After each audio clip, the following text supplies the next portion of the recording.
자, 오늘은 지지난 시간에 이어서 이제 성종 이후에 조선의 정치적 상황이 어땠는지를 볼 겁니다. 그리고 성종 이후 정치적 상황을 나타내는 표현이 바로 사림의 성장과 붕당의 형성인데요. 오늘 사림이 과연 무엇인지 그리고 붕당이 무엇인지를 선생님이랑 본격적으로 해볼 거고요. 그래서 세부 주제도 사림의 성장과 사화의 발생, 그리고 붕당의 형성, 그리고 서원과 향약을 보고 오늘 수업을 마칠 겁니다. 자, 그러면 오늘 이제 본격적으로 사림이 무엇인지부터 배워보도록 합시다. 얘들아, 사림을 제대로 배우려면 우리가 옛날에 배웠던 신진사대부부터 다시 봐야 됩니다. 신진사대부는 고려 말에 새롭게 등장한 정치 세력으로 조선의 건국을 두고 급진파 신진사대부와 온건파 신진사대부로 나뉘었다 했죠. 그리고 이 급진파 신진사대부가 온건파 신진사대부를 제거하고 조선을 건국했는데, 그러면 급진파 신진사대부는 조선을 세운 개국공신이 되겠죠. 그리고 여기에 플러스 세조가 왕이 되는데 공을 세운 신하들까지 전부를 포함해서 우리는 이들을 훈구파라고 합니다. 공운이 있는 세력 훈구파라고 해요. 다시, 급진파 신진사대부와 세조가 왕이 되는데 공을 세운 신하들을 합쳐서 우리는 뭐라고 한다? 훈구파라고 해요. 자, 그리고 이제 온건파 신진사대부는 조선이 건국되니까 이들은 어떻게 했냐면 자신의 고향으로 낙향을 해.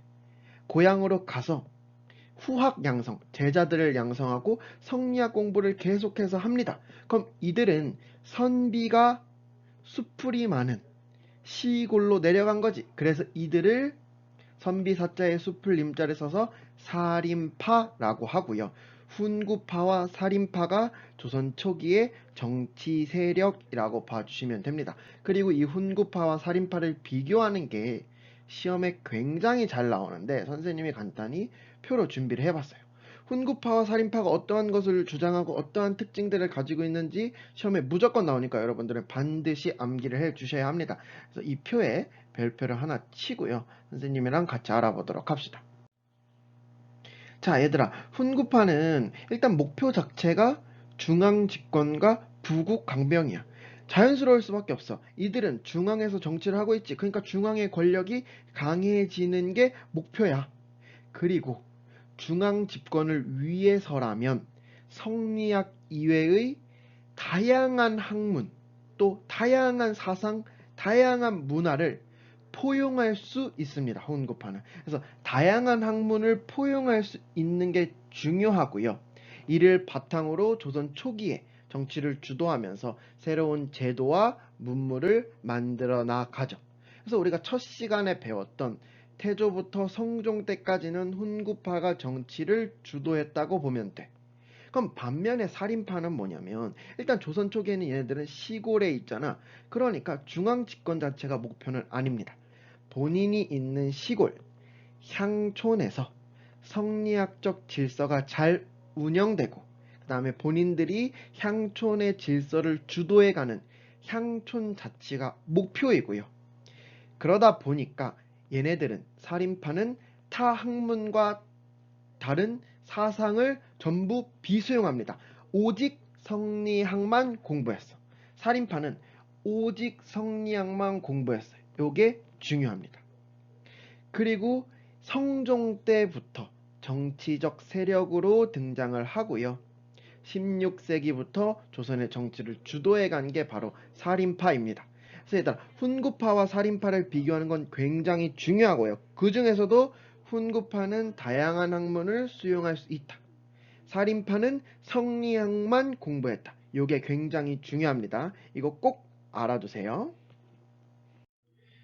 자, 얘들아, 선생님이랑 이제 훈구파와 살인파를 비교 분석해봤으니까 이제는 성종 이후의 정치가 어떻게 흘러갔는지 살펴보도록 합시다. 성종 이후의 정치를 선생님은 살인의 성장과 사화의 발생으로 표현을 했는데요. 이게 뭔지 선생님이랑 이제 알아가 보도록 할게요. 일단 성종 때도 당연히 정치 권력을 잡고 있던 세력은 훈구파야. 근데 훈구파가 조선이 건국되면서부터 약 100년 동안 계속해서 권력을 잡고 있다 보니까 이들의 독점도 너무 심하고 비리도 막 발생을 하는 거야. 그래서 성종이 훈구파의 비리와 권력의 독점을 견제하기 위해 살인파를 중앙정계로 진출을 시켰고요. 이들을 권력의 비리와 독점을 견제하는 3사에 등용시킵니다. 그래서 대표적으로 김종직 같은 인물이 이제 이때 중앙정계로 진출을 하는데 훈구파 입장에서는 살인파가 반가웠을까? 당연히 안 반갑죠. 살인파 맨날 훈구파한테 뭐라 하잖아. 훈구파 너네 이렇게 하면 안 돼. 훈구파 이건 잘못됐어라고 맨날 하니까 훈구파는 살인파가 마음에 들지 않고요. 살인파도 훈구파가 마음에 들지 않아. 그래서 두 세력 간의 갈등이 발생하고 이 갈등 과정에서 살인파가 4번의 화를 입는데 이걸 바로 사화라고 합니다. 살인이 화를 입었다 해서 사화라고 합니다. 그래서 선생님이랑은 사화, 어떠한 사화들이 일어났는지를 살펴보도록 할게요. 첫 번째 사화는 연산군 때 일어납니다. 훈구파와 살인파가 대립하는 과정에서 사화가 발생하는데 첫 번째 사화는 바로 무오사화입니다. 1498년에 일어났고요. 이 무오사화는 김종직의 조의제문이라는 글 때문에 발생을 해요. 그럼 김종직의 조의제문이라는 글이 과연 무엇이길래 사화가 발생했는지 구체적으로 알아보도록 합시다. 이건 선생님이 지금부터 하는 얘기는 이제 옛날 얘기니까 자세히는 몰라도 돼요.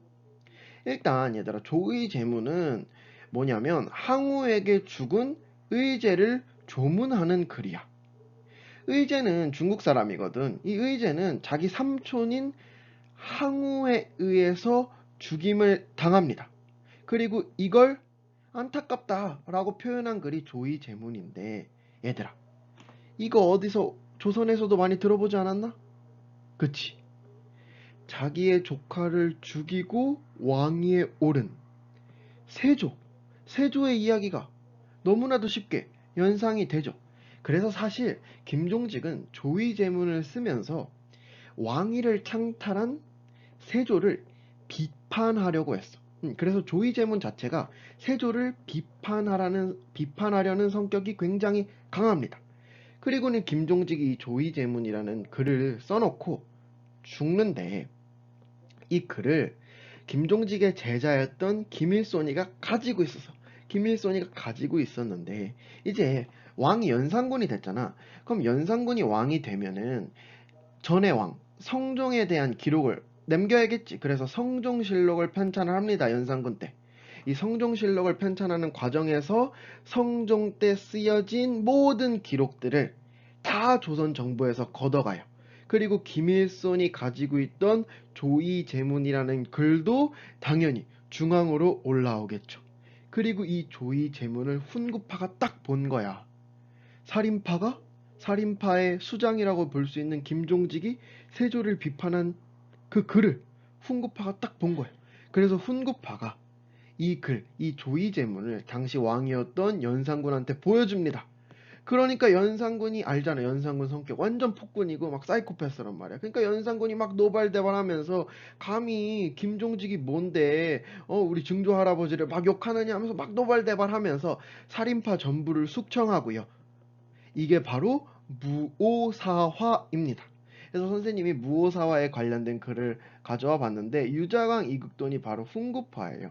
얘네들 유자강 이극돈이 김종직이 갖고 있던 조의제문을 연산군한테 갖다 줬고요. 김일손은 이 과정에서 숙청이 되고 김종직은 당시에 죽었다 그랬잖아. 근데 김종직의 묘를 연산군이 막 파헤쳐가지고 시신의 목을 잘라버립니다. 부감참시를 해버리는 게 바로 이 무오사화다라고 봐주시면 돼요.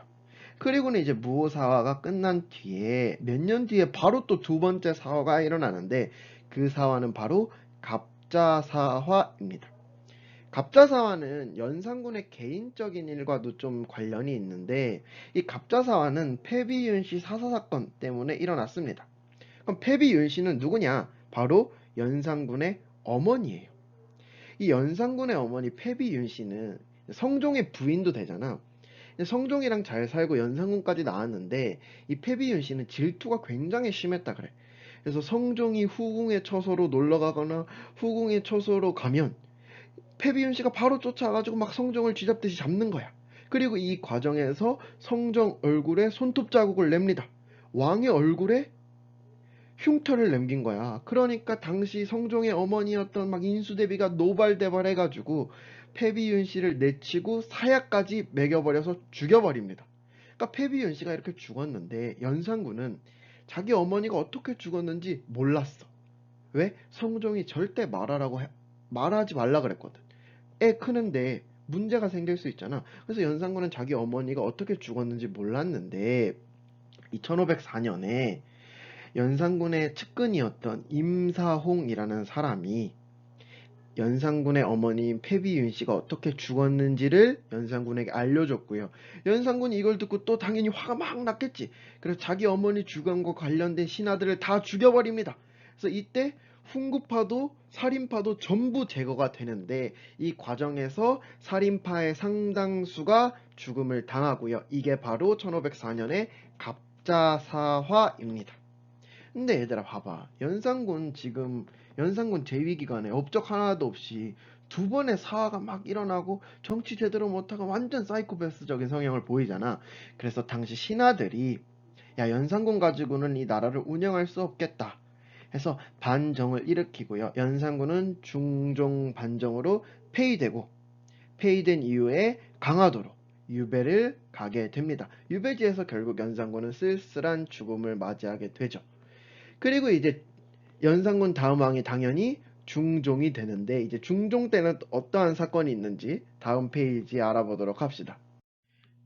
자, 그러면 이제 중종 때 어떠한 일들이 있는지 살펴보도록 합시다.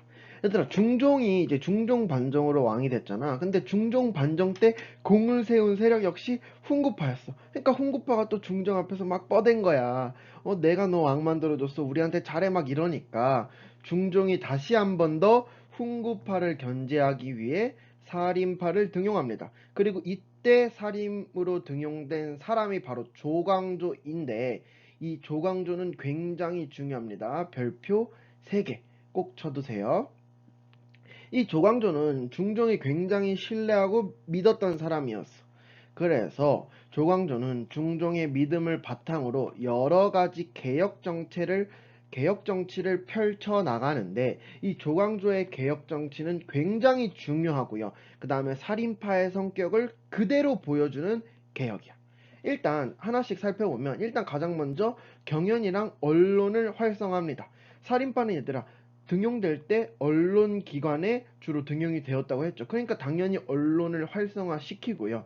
그 다음에 살인파는 성리학만 공부했다 그랬잖아. 그러니까 도교행사, 당시 도교행사를 주관하던 소격서를 없애버립니다. 그리고 현량과라는 걸 실시하는데 현량과는 뭐냐면 당시 관리가 되려면 지난 시간에 배웠지만 과거를 통해서 관리가 될 수 있었어. 근데 과거는 3년에 한 번밖에 안 보고요.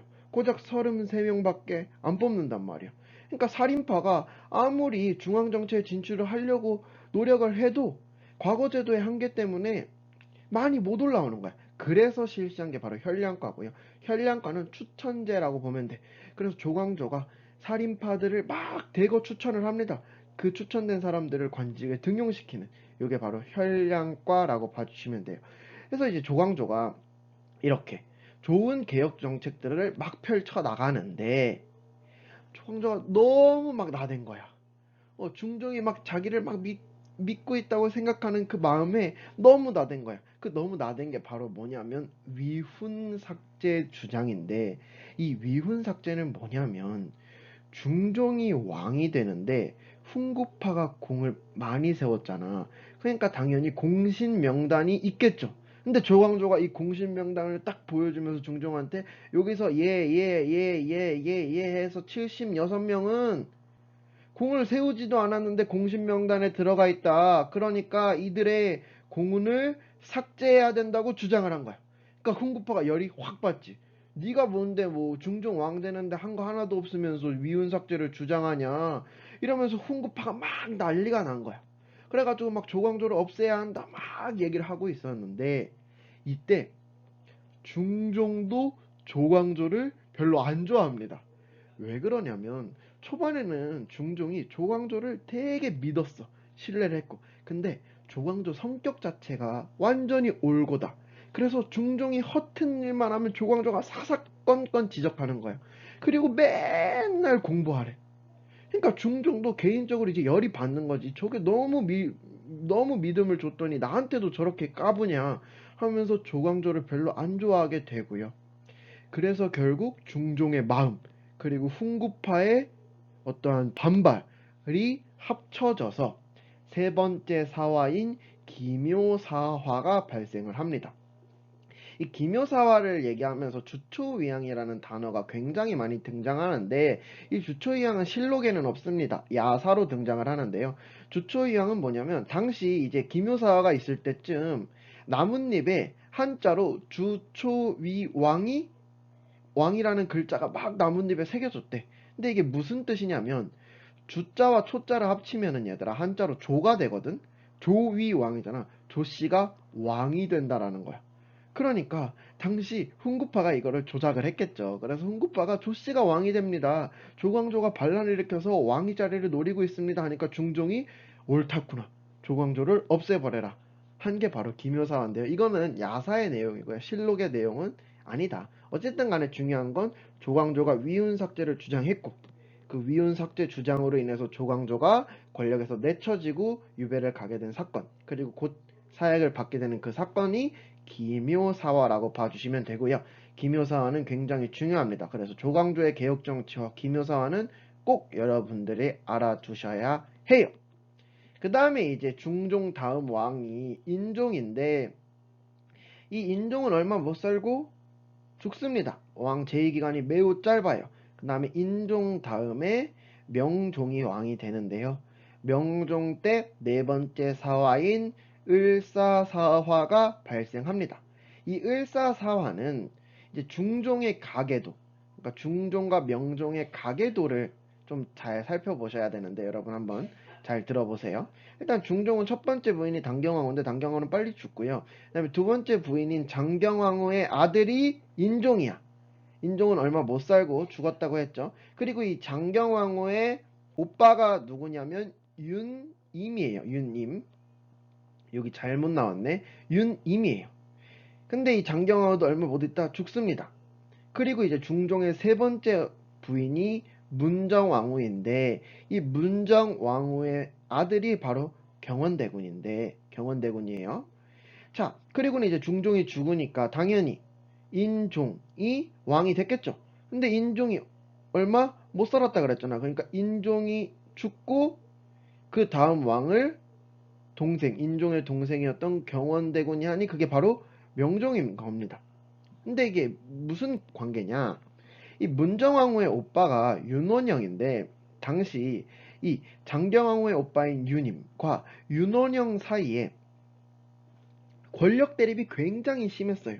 그래서 당시 정치계에서는 윤임이 이제 그래도 먼저니까 윤임 쪽 세력을 대윤이라고 하고 윤원원 쪽 세력을 소윤이라고 해서 대윤과 소윤 간에 막 권력 대립이 심했는데, 딱 명종이 왕이 되니까 당연히 소윤이 권력을 잡았겠지. 그래서 권력을 잡은 소윤이 대윤을 대거 숙청합니다. 이 대윤을 대거 숙청하는 과정에서 살인파가 굉장히 많이 숙청당하고요. 이게 바로 네 번째 사화인 을사사화인데, 을사사화는 그렇게 중요하진 않습니다. 그냥 소윤이 대윤을 숙청했다 정도로만 봐주시면 돼요. 여기까지가 바로 네 번의 사화를 총 정리한 거예요. 그러니까 다시 이 사화를 좀 간략하게 정리를 해보면, 훈구파가 원래 정치 권력을 잡았는데 이 훈구파를 견제하기 위해서 여러 왕들이 살인파를 등용시켰고요. 이 훈구파와 살인파 간의 권력 갈등 속에서 살인파가 네 번의 화를 입으니 그게 바로 사화죠. 첫 번째 사화는 무오사화, 김종직의 조의제문 때문에 일어났고, 두 번째는 갑자사화, 패비윤씨 사사사건, 연산군 개인적인 일로 발생을 했죠. 그 다음에 세 번째 사화가 기묘사화인데, 이 기묘사화는 조강직의 개혁정치와 관련이 있었고 굉장히 중요했습니다. 그 다음에 마지막 사화 을사사화는 그냥 대윤과 소윤 간의 권력관계에서 일어난 싸움이다 라고 봐주시면 됩니다. 알겠죠? 그럼 살인파가 이제 4번 동안 훈구파한테 소위 펀치를 맞은 거 아니야? 그러면 4번이나 펀치를 맞았으니까 이제 살인파는 완전히 없어졌느냐? 그건 아닙니다. 그건 이제 다음 페이지 가서 선생님이랑 살펴보도록 할게요. 자, 얘들아, 이제 붕당의 형성을 알아보도록 합시다. 아까 말했지만 4번의 펀치를 맞았는데도 살인파가 완전히 죽었나? 그건 아니에요. 살인파는 얘들아, 지속적으로 본인이 지방에 근거를 두고 있던 서원과 향약이라는 것을 통해서 지속적으로 중앙정계에 진출을 합니다. 그리고 명종 다음에 왕이 된 선조 때 이제는 완전히 훈구가 소멸을 하고 사림이 전국을 주도하게 되는데요. 이 사림이 전국을 주도하면서부터 붕당이라는 것이 형성됩니다. 붕당은 뭐냐면 얘들아, 오늘날로 따지면 오늘날에 막 여러 개의 정당이 있잖아. 막 민주당이 있고 막 국민의힘이 있고, 이러한 것들이 바로 붕당이라고 볼 수 있는 거예요. 그래서 붕당은 당을, 어떤 정치적 세력을 나눠서 서로 싸우는 형세를 바로 붕당이라고 합니다. 그래서 선조 때 붕당이라는 게 만들어지는데, 이 살인파가 왜 붕당을 형성해서 막 서로 지들끼리 싸우느냐. 당시 이조전랑이라는 것이 있어. 이조전랑이라는 자리가 있어. 이 이조전랑이 어떠한 자리냐면 나라의 하급 관리, 나라의 관리들을 뽑는 사람이 이조전랑이야. 그러니까 굉장히 중요한 자리지. 이 이조전랑의 자리를 누가 맡느냐를 가지고 당시에 김효원이라는 사람과 심의겸이라는 사람을 중심으로 세력이 나뉘게 되고요. 당시 김의겸은 나라 궁궐 동쪽에 산다고 해서 이들 세력을 동인, 심의겸은 궁궐의 서쪽에 산다고 해서 서인이라고 합니다. 이들 세력을. 그래서 살인파가 이조전랑이라는 자리를 두고 동인과 서인으로 나눠져서 대립하게 되었고, 이걸 바로 붕당이라고 합니다.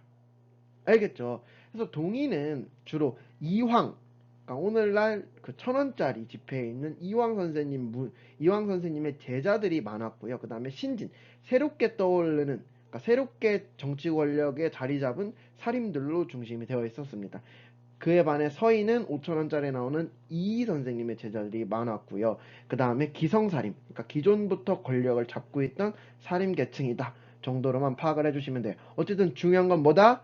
사림이 이조전랑이란 자리를 두고 동인과 서인으로 나눠져서 서로 싸우게 되었고, 이게 바로 붕당이다 라고 봐주시면 돼요. 그럼 여기서 선생님이 질문 하나. 얘들아, 그러면 이전에 훈구파와 살인파가 싸운 것도 붕당일까? 그건 붕당이 아닙니다. 왜 그러냐면 훈구파와 살인파는 목표 자체가 달라. 훈구파는 중앙집권이었고 살인파는 향촌 자치였지. 그러니까 목표가 다른 세력끼리 싸우는 건 붕당으로 보지 않습니다. 근데 동인과 서인이 싸우는 거, 어쨌든 목표는 살인파의 목표인 향촌 자치와 왕도 정치로 귀결되잖아. 그러니까 목표가 같은 세력끼리 서로 그 안에서 싸우면 바로 붕당이 되는 겁니다. 그래서 그냥 쉽게 이해하시면, 여러분 중국집 가면은 짜장면이냐 짬뽕이냐 가지고 막 싸우잖아. 이게 바로 붕당이라고 볼 수 있는 거지. 중식이라는 같은 목표, 중식을 먹겠다라는 같은 목표를 가지고 짜장면파와 짬뽕파가 싸우는 것, 이것도 붕당이라고 볼 수 있는 겁니다. 그래서 여기까지가 이제 조선 전기의 정치 형태고요. 훈구파와 살인파의 대립구도를 중심으로 여러분들이 쭉 흐름을 이해하시면 됩니다. 그리고 이제 선조 이후부터는 조선 후기라고 불리는데, 왜 선조 이후부터를 조선 후기라고 불리냐? 선조 때 엄청나게 큰 전쟁이 일어납니다. 그게 바로 임진왜란이고요. 다음 시간에 선생님이랑은 임진왜란, 그리고 그 다음에 또 일어나는 전쟁 병자호란을 살펴볼 거예요. 그 전에 임진왜란의 병자호란은 다음 시간에 살펴볼 거고, 그 전에 사림이 성장하는 과정에서 서원과 향약을 바탕으로 성장했다 그러잖아. 그럼 과연 이 서원은 뭐고 향약은 뭔지 선생님이랑 마지막으로, 오늘 수업 끝내기 전에 마지막으로 요거 두 개 한번 살펴보도록 합시다. 자, 얘들아, 이제 서원과 향약에 대해서 마지막으로 알아봅시다. 먼저 서원부터 알아볼게요. 서원은 이제 사림이 주도로 설립을 했고요. 그 다음에 과거 성리학에 뛰어난 학자들, 그리고 성리학을 공부한 사상가들에 대한 제사를 지내고, 그 다음에 성리학 공부와 교육을 담당하는 게 바로 서원이라고 봐주시면 됩니다. 그래서 우리나라 최초의 서원은 백운동 서원인데, 당시 주세붕이라는 사람이 지방에 군수로 내려갑니다. 근데 지방에 군수로 내려가가지고 뭘 보게 되냐면, 우리나라의 성리학을 최초로 들여온 안양 선생님의 생가를 보게 돼요. 근데 안양 선생님의 생가가 방치가 되어 있으니까 주세붕이 어떻게 성리학을 우리나라에 들여온 안양 선생님의 생가를 이렇게 방치할 수 있지? 내가 조금 더 의미 있는 곳으로 바꿔봐야겠다 하면서 백운동 서원을 설립하게 되고요. 이 백운동 서원이 쭉 유지가 됩니다. 그러다가 당대의 유명한 정치가이자 학자였던 이황 선생님이 이 백운동 서원을 보고, 야, 이렇게 대단한 곳이 있구나, 내가 이거를 우리 전하께, 우리 왕께 알려드려야겠다 하면서 왕한테 이거를 보고를 합니다. 그리고는 당시 왕이었던 명종도, 야, 이렇게 좋은 교육, 이러한 좋은 기능을 하는 서원이 있구나, 내가 이 서원의 이름을 지어서 내가 이 서원의 이름을 지어서 간판을 보내주겠다 해가지고, 당시 명종이 지은 이름이 바로 소수서원입니다. 그래서 백운동 서원이 명종의 지시로 이름을 소수서원으로 바뀌게 되고요. 이 소수서원이라는 간판도 전달을 받죠. 그래서 이 소수서원을 최초의 사액서원이라고 하는데, 사액서원은 면세, 세금을 안 내도 되고 역을 부과하지도 않는 특혜를 누리게 됩니다. 그래서 소수서원, 이거 굉장히 중요하니까 여러분들 꼭 기억을 해 두시고요.